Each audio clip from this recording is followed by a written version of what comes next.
Hey guys, my name is Jordan Bailey, and I have an AI agency called BizAutomate.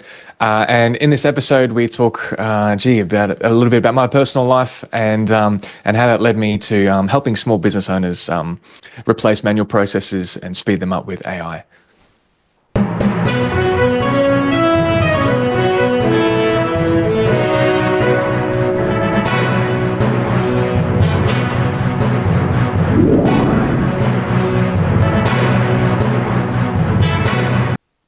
Welcome to yet another exciting episode of the Online Prosperity Show, your premium destination for precision marketing and automation, and also uncovering missed opportunities to drive a sustainable growth for your business.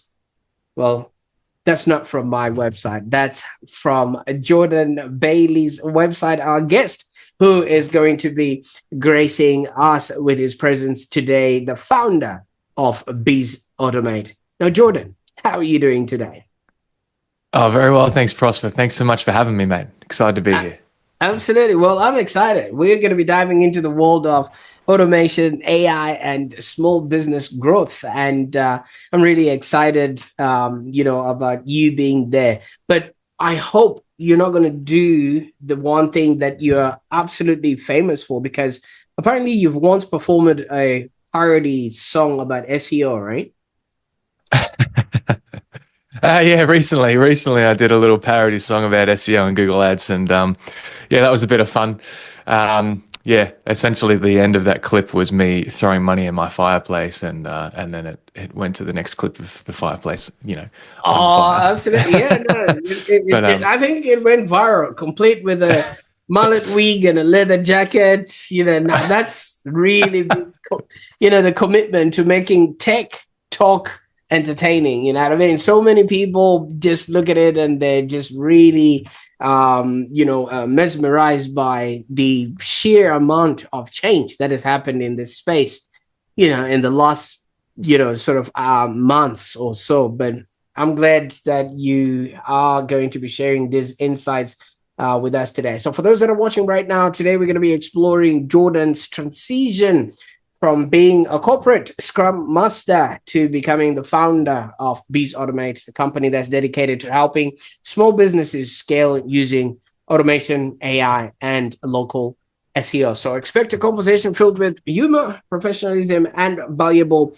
takeaways, because there's so much that we need to learn, especially when it comes to this AI and what it is doing, especially for our business. Now, that whole joke that we started off with you making a parody song about SEO, you were once a musician before, right? Yeah, that's right. I used to do a lot of weddings and pub gigs. I used to be in a couple of different bands, hard rock and singer-songwriter stuff. Used to write my own music and then do a lot of covers as well. And yeah, went full bore into the thing. One year I did 120 gigs. So it was interesting time in my life. But yeah. Absolutely. And now you're in the tech world. How did that transition happen? Yeah, well, most musicians tend to get into hospitality, often because the flexibility in hours and often they might be working where they do gigs and all that sort of stuff. So I actually got into hospitality while I was studying music and performing and all that. And I was a bartender and a barista, and I got into I got a barista job in Melbourne. I was living in Geelong at the time, and I was traveling up for gigs. Every night, and it was a struggle coming home at 2-3 a.m. And I realized I needed to move to Melbourne, so someone offered me a job in a cafe inside the head office at ANZ Bank. All right. And I spent about 8 months behind the coffee machine there, and throughout that time, people asked me if I wanted to work upstairs in the call center, and I'm like, nah, that's crazy. I've got a music dream, and I'm going to be a musician, and all that stuff. I'm going to be big and famous muso, selling lots of records, blah blah blah. And this is just to fund that dream. So they're like, all right. And then a little while later, I kept getting bugged. Do you want to work less hours and get paid more? And I said yes. And so I started working upstairs. And at the same time, trying to pursue that music dream.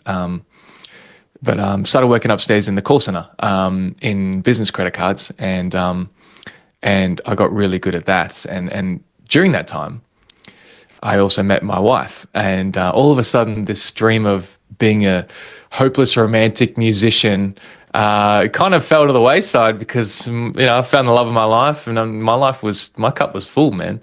I couldn't write heartbreak love songs anymore. So I decided this corporate gig might end up paying the bills and help me get a house and all that. So pursued the corporate life for 8 years. I went from the call center into project teams, became a change manager, and then I landed in projects as a agile coach or Scrum Master for the last 4 years or so of my corporate career. And it was a really interesting kind of journey because I learned all these technical skills, learned all these business skills, but I got further and further away from, the customer I used to serve coffee to. And there was so much joy in those interactions I used to have with customers where I used to make them coffee, check in on how their week's been. And as I got higher up in corporate, I got paid a lot more, but the purpose just fell away. And the actual impact I made in people's lives fell away. So a restructure was announced in our department, and I thought, you know what, this might be an opportunity for me to try to find that purpose again and help people on a direct level. So I left corporate, and now I have an AI agency. There's my last story. Absolutely. And thank you so much for opening us up to that. It's quite serendipitous that you were asked almost 2 to 3 times to come upstairs, and obviously it was for the job, but little did you realize it was actually come upstairs and meet the rest of your life. Yeah, it was crazy. Yeah. How many opportunities do people turn away just because they're hell-bent on some sort of dream or idea that they have, and they turn that away and never fulfill their lives just because of what they think is where they're supposed to be going? Because your destiny now was written in those chairs upstairs than you being the barrister downstairs. It's such a good point because, I follow a lot of successful people, read their biographies, and you hear a lot about success is what you say no to. And look, who am I to disagree with the successful people? But everything I've said yes to has made my life better. Do you know what I mean? So it's weird.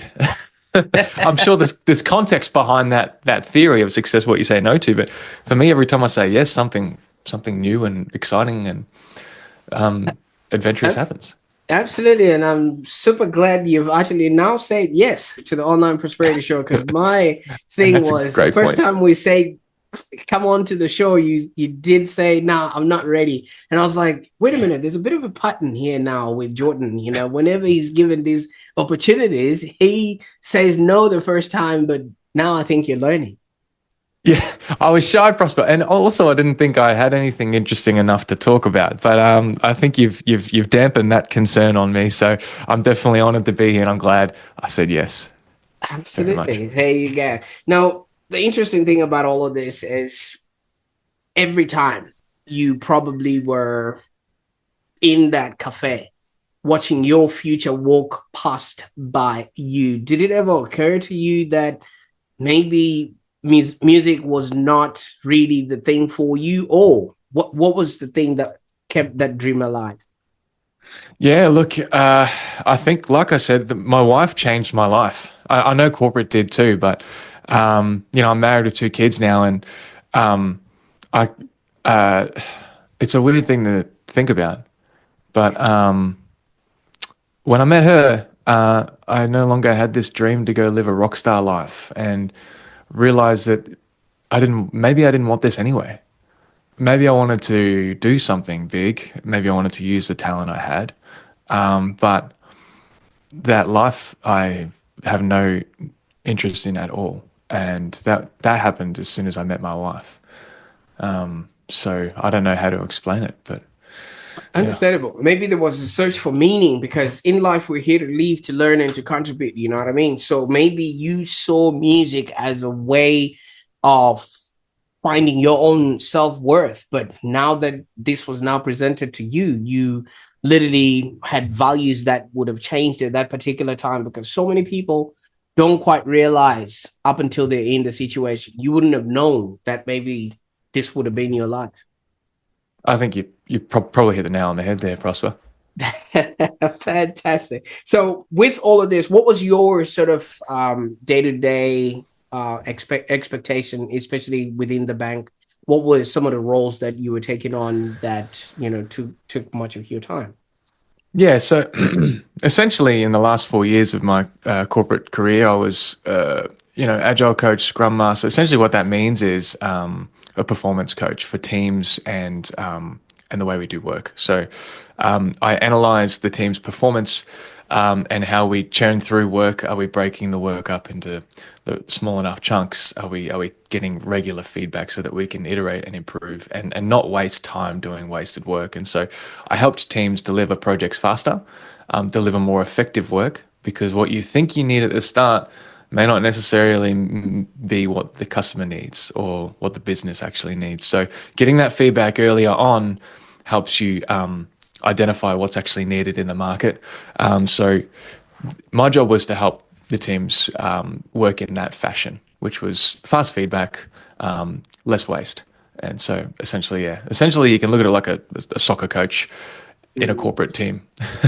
Yeah. Absolutely. And one of the roles that you had to do was obviously the business credit card side of things, which then maybe gave you a test as to what business people go through, because maybe sometimes there were some instances where you would actually maybe feel for the person, but obviously you still had to do your job with, is that maybe where the spark to start wanting to help business people came into being? Yeah, look, that's a really interesting connection you've made there, because I probably agree with it. I've always enjoyed helping people. I've always wanted to help people. I've done a bit of social work, run kids camps, and done kind of a lot of stuff outside of work to help people. It brings me joy. Like I think most people, like you, right? You enjoy helping people. That's why you've got this podcast, right? It's just our nature. And I think, yeah, you're right. When I was able to solve problems for small business owners on the phones, and yes, maybe it was as simple as unblocking a credit card, but it might have been as complex as recalculating interest rates for them so that they can pay off their credit card faster in a short amount of time. Sometimes when you've got a credit card debt, if you're just paying the minimum, you may never pay that thing off. Just because of the way the interest, like whatever interest rate you have, and the interest is accrued, it just continues to snowball. And so helping educate business owners to understand that really helps them kind of get on top of things. Not that I was a financial advisor, disclaimer, definitely was not, but helping them understand a credit card was definitely a meaningful experience. And obviously sometimes you've got pretty terrible experiences too. And some people misuse the purpose of that too for gambling or what have you. But I've actually got a really cool story if you want to hear it Yeah, about absolutely. business credit cards. Mm. So this is crazy, right? My brother, he died in 2010. He had a heart attack. He was in the Navy. He was a chef, and he just didn't wake up one morning. And anyway, years and years have passed, and I was working in business credit cards, and we actually had a call come from the Navy, because they were at the time using these credit cards for purchasing of grocery items. Anyway, so I got a call from this certain ship from the Navy going, "Hey, I just want to check that the credit card's actually working, because we're about to land and I need to buy some groceries." And I said, "Oh, cool. What ship are you on?" And he said, "HMAS, blah blah blah." And I said, "Oh, that was my brother's ship. You didn't happen to know Jay Wilkie, did you?" And the chef kind of just paused. He was like the head chef or whatever, and he's like, "You're Jay Wilkie's brother." And different last names, just different dads, same mum. And I said, "Yeah, that's my brother Jay. Did you work with him?" He said, "Yeah, I trained him, and I'm looking at a photo of him right now, because they all honored him on the ship, when he. And it was this crazy moment because the chances of me getting a call from that department, especially our department didn't actually take those calls, it slipped through the crack. The chances of me getting a call was like 1 in 1 million for sure, maybe 1 in 10 million. And then the chances of it being from that ship and him knowing my brother, it just like you couldn't make this up. And it was a really touching moment that a stranger on the other side of the world had a connection with my brother. And I called up my sister after. She's just bawling her eyes out. But it's interesting, life. You just say yes to things and you go on this journey and crazy things happen, eh? But Thank you so yeah. much for sharing that, because, and sorry to hear about your brother, but if you really look at it, it just sound like, obviously, I'm gonna go there and let me know if that's okay. But since you said your brother just suddenly passed away, and I don't think any of you guys had closure, this could have been the closure that he wanted to offer each and every one of you guys, and you just so happened to be the person that received this call. That's crazy to think about that because obviously we didn't get to say goodbye to him. Um,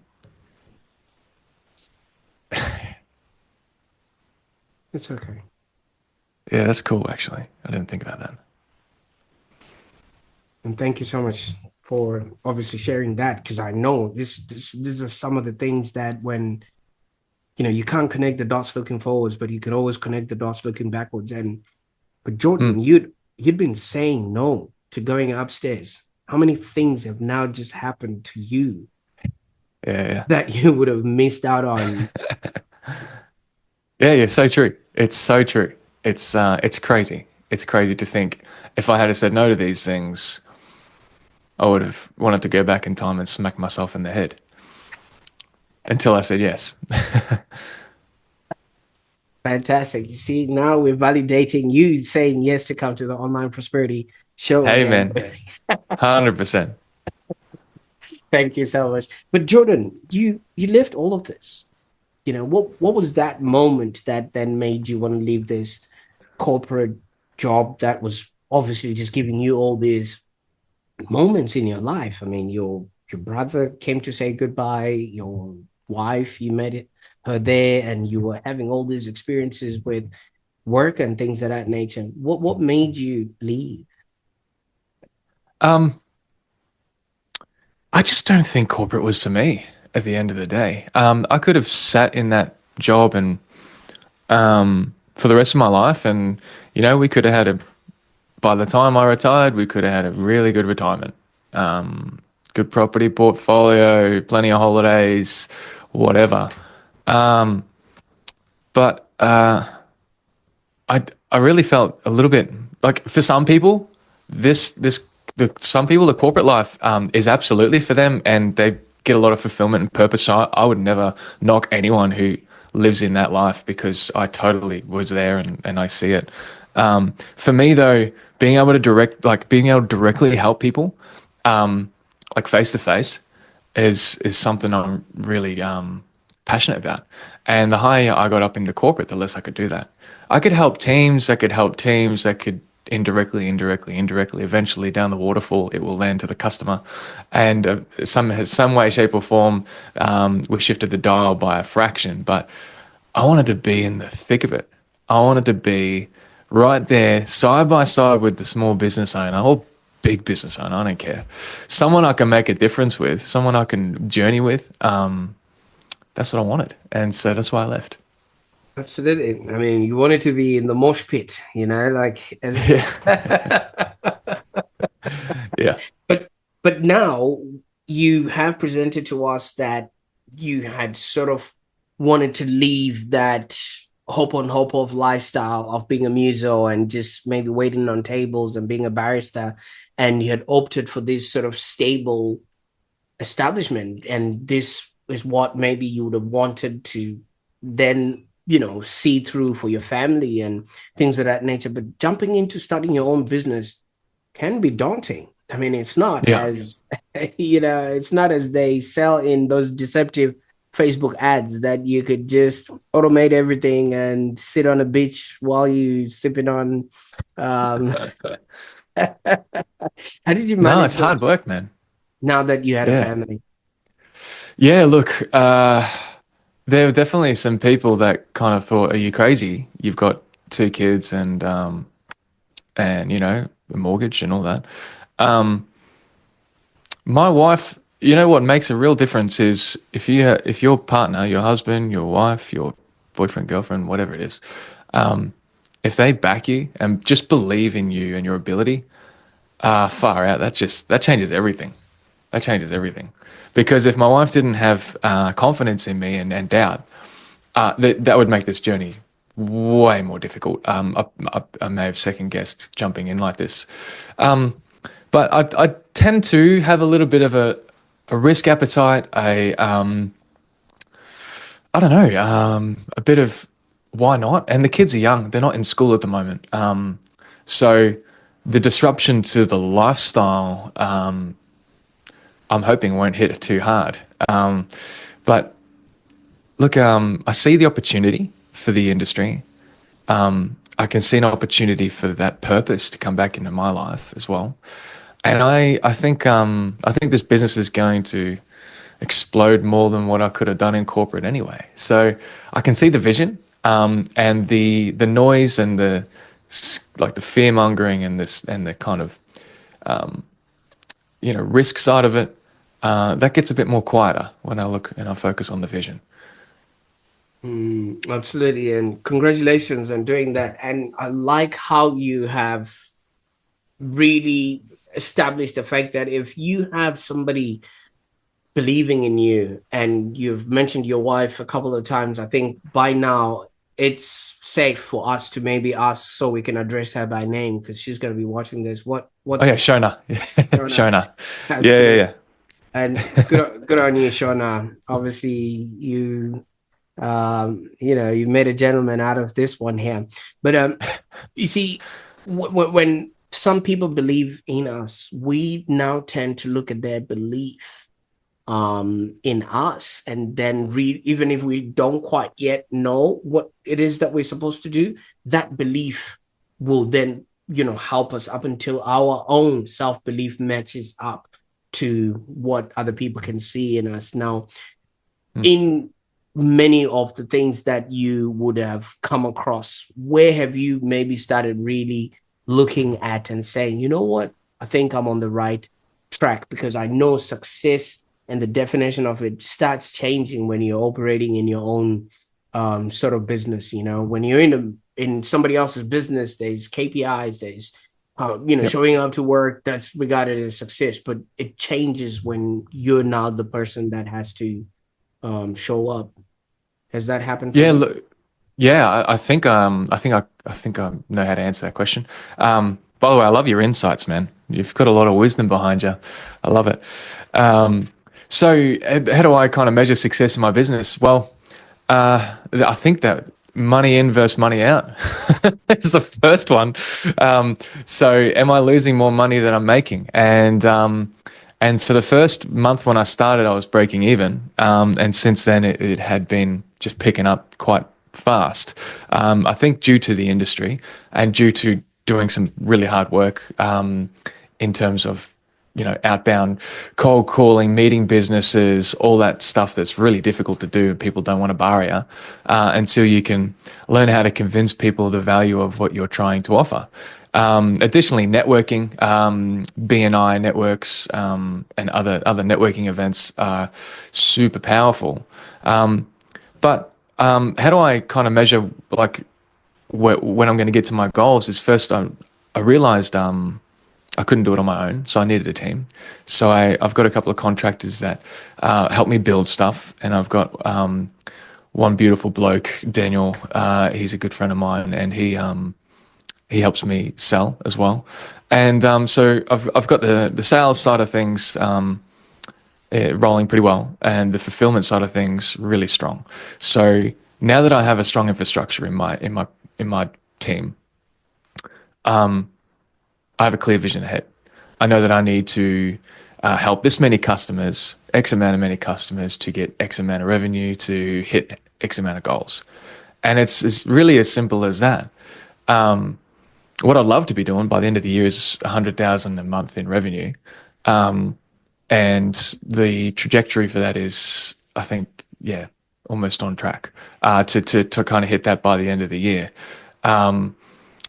Based on if I was to offer something like an AI voice agent for a client. Now that are you happy if I talk numbers? Does it help? I feel like it helps if I talk numbers. Absolutely, Yeah, yes. yeah. So for a simple one, you can sell it between $200 to $300 a month. And for a really expensive and complex one, like some of my clients, it's more like $3,000 a month. So it's not too much.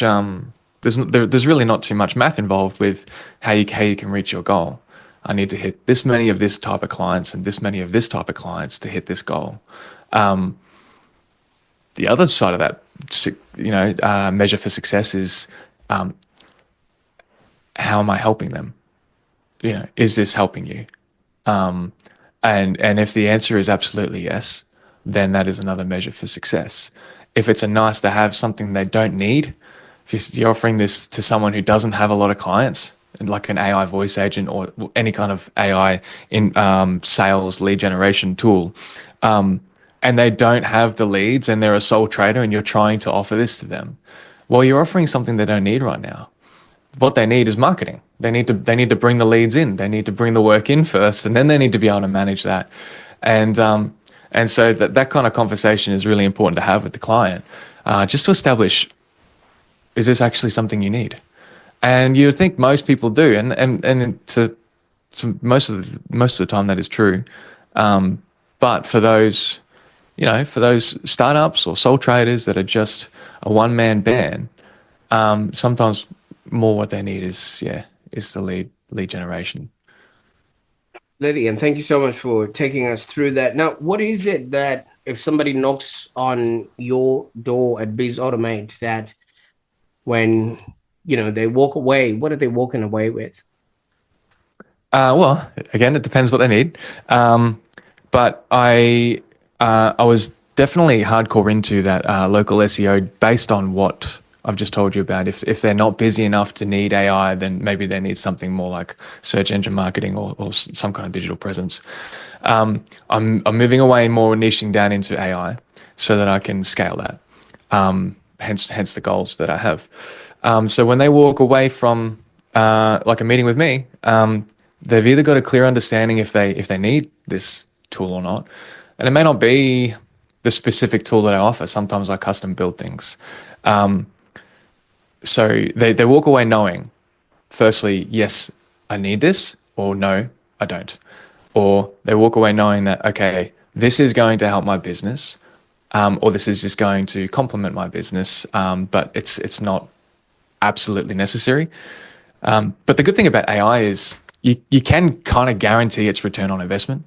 So if something costs you, one of my clients, for instance, they spend a week generating these reports because they've got a franchisee model, and for the people interested in buying into the franchisee, they need to generate a report to show them what they're going to be buying into.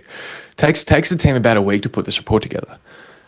So you can do how much that would cost, right? If you have 4 people doing this report for a week, and they're getting paid $100,000 a year, then you can estimate, I don't know, maybe it costs $4 or $5 to put that together. And I haven't really done that math, but you understand what I mean. If I was to replace that with an AI that costs $1,000 for one setup fee, or $5,000, whatever that cost is, you can absolutely guarantee that return on investment. You're saving this much money 20-fold. So that's what I love about AI, is I can guarantee your return on investment. Absolutely. And I mean, thank you so much for sharing that, because so many people are just bulked into, oh my God, there's so much happening. I don't know whether I'm going to survive. Is it coming to take my job, or things of that nature? But there's ways to really streamline it and, look at it from a vantage point of, what is this actually saving me? Is it time? Is it money? Is it effort? And obviously people like yourself there to figure that out for you. Now, how do you maybe see AI transforming small businesses in the next few years? As what you're saying, there's this opportunity where if they need to put out a report, it will take weeks. Now it's only taking maybe a couple of hours and things of that Yep. nature. What does that look like for Yeah, look, a lot of people out there predicting what AI is going to do. I'm happy to give my uneducated prediction. So, what I think, the administrative tasks definitely can be, a lot of them can be replaced by AI, but that doesn't mean the administrator can be replaced by AI. So, like, if you look at the evolution of technology, right? Yeah, you used to have farmers that would have 10 people on a farm, and now there's machinery, but people still have to operate that machinery. I was chatting to a website designer the other day, and she said, I'm worried about AI taking my job because they can build these websites. I'm like, well, firstly, AI building these websites together are pretty rubbish because they don't have the design in mind. But secondly, you can build websites 10 times faster than you used to. Is that correct? And she said, yeah. I said, well, you've just become 10 times more productive. It means you can take on 10 times more work. So, like, people look at AI like a scary thing, that it's going to take my job. But I think if you embrace it, it's going to enhance your job. You're going to become more valuable if you know how to use AI. It's just a tool at the end of the day. And like the internet, like machinery, like technology, things are evolving, and AI is not going away.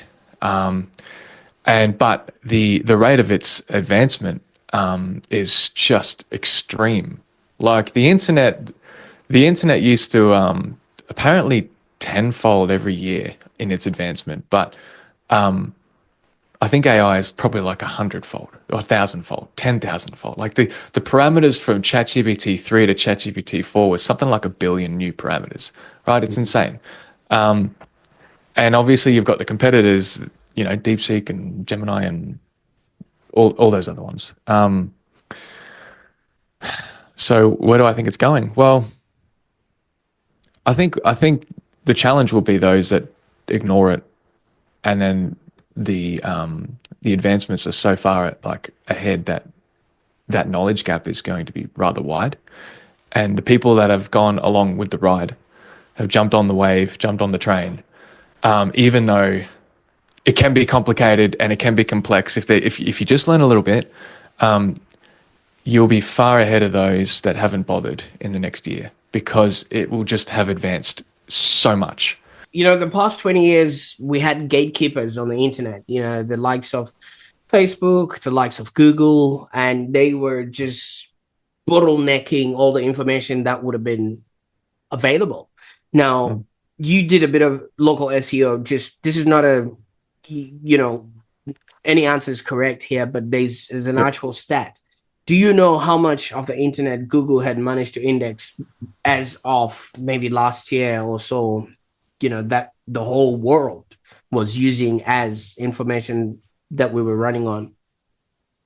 I don't, but I imagine it's 98%. I imagine it's something crazy. 90 or 80%, you say? Yeah. Yeah, but Google had only managed to index 5% of all the No way. available internet. So you can imagine in the last 20 Wow. years, in the last 20 or so years, we were just operating at 5% of available information. Well, whereas now, Amazing. if somebody publishes a website, it can actually be indexed by ChatGPT or whatever it is. So you can only Yeah. imagine what that is going to look like for the whole world. So, like I was just Amazing. alluding to that fact that you were saying, information, increases maybe every 10 years or so, but in the last sort of Yeah. 4 or 5 years, now it's going to just get a little bit too much. So for those people that are wanting to maybe find out how they can get ahead of the curve and things of that nature, what sort of businesses do you normally work with at BizAutomate? Well, I work with kind of any service-based business, anything from trades like electricians, plumbers, all that sort of stuff, to franchisee models where they need to speed up their processes. And because I was a coach in corporate, it does complement itself pretty well for me to hit those franchisee models as well. And then medical businesses as well. So a lot of their kind of patient intake can be tedious for humans, and so being able to chuck AI, secured AI, HIPAA compliant AI on that as well, can be rather helpful. So those, but I'm not really limited at the moment to who I help. The beauty about it is the model is rather scalable in its niche, right? So if I was to build an AI agent for a medical clinic versus an electrician, the logic still remains rather repeatable. It's the variables that are changed and aren't hard to change. So, yeah, I don't know if that answers your question. Absolutely. And I quite Yeah. like that. And, if somebody wants to reach out, are they going to be able to speak to Jordan, or are they speaking to your AI? Jessica is on my phone at the moment, but you can absolutely contact me directly. So my number is 0423878228, and you can speak to me directly. My business line, you've got Jessica, and she can answer some questions as well and book appointments. But yeah, Absolutely. So Jessica is your AI model, right? And yeah, yeah, okay, fantastic. Great yeah. stuff. I'll make sure that all those links are in the show notes below so that people can sort of get started on their, working with you there. Now, Jordan, I mean, we've come full circle here, and I'm really excited about all those little things that we discovered along the way. And just because your life story and your experience have so much value and so many hidden nuggets that I think it was Steve Jobs that says you cannot connect the dots looking forward. You can only connect the dots looking backwards. See, when we started, you introduced us to the barrister that was in the cafe downstairs from ANZ, who was asked not once, twice, or even three times to come upstairs where all the magic was happening. Now, if you would go back to that guy and just start talking to him, what would you say to him while he's still in his apron? And I don't know if you had a man bun then. um, what would I say to my past self? Yeah. What would you say to that guy while you're having a coffee and then he's just there and you can Hmm. see, you now know what you know about your life now? What would you tell him? Yeah, yeah. I think don't think that you know because you don't. And I know that sounds pretty simple, but when you're 20 years old, back in a barista, you think you know what your life's going to be like. You think you know what you know. You can get a bit cocky. And I think I would just say, shut up and listen. Listen to people. Say yes to everything that makes sense and that is legal. And um, I would have said go to church earlier. That's a big part of my life, and I wasn't around church much when I was in my early 20s, and when I decided to commit myself more to church, I met my wife. So I would have said, yeah, get back to church, yeah, you idiot. But yeah, that's probably the words of advice I would have given myself. Absolutely. And thank you so much for going there with me. And now that you are obviously where you are now, and you already have your trajectories and things of that nature, what's next? What can we anticipate from you now that you've brought us into your world? Well, um, I'm gonna go hardcore into AI. I'm going to be helping lots of small businesses and medium-sized businesses, and I'm going to be building a rather large agency. At the same time, I want to build a community, an education community, where I provide free value to people who want to learn about AI. And I'm no amazing whiz. I just know a little bit, and I just know enough to pass it forward. And so I'm doing that at the moment on my Instagram via wood chopping. It's kind of my hook where I just chop wood and I talk about AI. And so those are kind of the two things that are going at the moment. Is the agency and then my kind of community that I want to build about just making AI easy to understand. People are scared of it. People are scared of it, and they don't need to be. And I'm just going to chop wood and talk about it. Absolutely. I like that. And if you're watching this right now and you do happen to go to his Instagram, just comment below you are coming from the Online Prosperity Show and ask him to chop wood faster or whatever it is that he's doing in that particular video. And while we've got your attention, valued listener, I really appreciate you tuning into the Online Prosperity Show. I've got a question for you. Have you ever maybe considered leaving a stable job just to pursue your passion?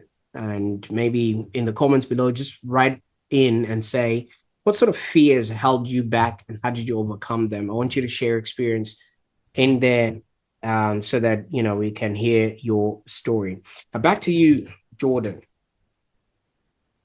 You introduced to us a very important person in your life, and this is Shauna. And obviously, not only did she change your life and the whole trajectory of your life and things of that nature, and also gave you an opportunity to start your business. Some people would have not done that for you. I'm sure there's a couple of words that you would want to just say to her right now that you probably have never mustered up the courage to let her know. If you're comfortable just telling Shauna what she has done and how that has completely changed you as a person and in your life. Yeah, cool. That's a nice opportunity you've given me there. All right. Well, firstly, babe, I know it's Mother's Day coming up, and I haven't forgotten, so I'll get you something for Mother's Day. Because, secondly,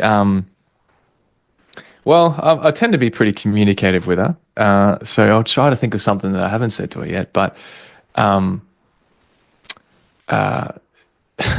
there's not to get all biblical, but there's this verse in the Bible where it says, you should be intoxicated by your wife's love, and I told her I'm sobered by your love. She got offended, and the reason, but my rationale behind it, and I still have to make her understand this, is because to me she's like the air I breathe, that I just need it even when I don't realize it. Like how often do you think about breathing? You don't, right? And the same way it applies to my wife Shona, and her love and support is I can't live without it, and that's what I have to say, babe, if you're listening. Thank you so much. Thank you so much for that. I mean, it's things like this when you do show your gratitude, to those people that have, like you said, given you the belief in yourself before you actually had the belief in, knowing that this could be it. And no, Jordan, I can't thank you enough for spending the time with us today. I mean, a man of your caliber, you could have just sent us your AI and I could have just been asking you questions. Prosper, mate, I'm so honored to be here, and I can't thank you enough, man, because you gave me an opportunity to speak to you and to talk, and I'm keen to learn more about you one day. Maybe I need to start an AI podcast, and or we can just go for a coffee. But I'll have to get you on for that. But no, man, thank you so much. This podcast is awesome. People need it, and you're fulfilling that need and helping people all around the world. So appreciate what you're doing, man. Thank you so much. Now, if you're a small business owner that's also looking to scale efficiently, I encourage you to visit BizAutomate. We'll put all those links in the show notes so that you can learn how Jordan and his team, and also now that you've known his AIs can actually help you harness the power of automation and artificial intelligence. And stay tuned for our next episode where we're going to be discussing ideas that will help you lead a happier life and a more fulfilling existence. Don't worry, we're not going to be chopping wood here, but if you jump onto Jordan Bailey's Instagram, you'll be able to connect with him and see how else he can be able to help you out there. I want you to remember one thing, just transformation begins with a single step. And if it's transformation that you're looking for in your life or in your business, take that step today. Until next time, bye for now.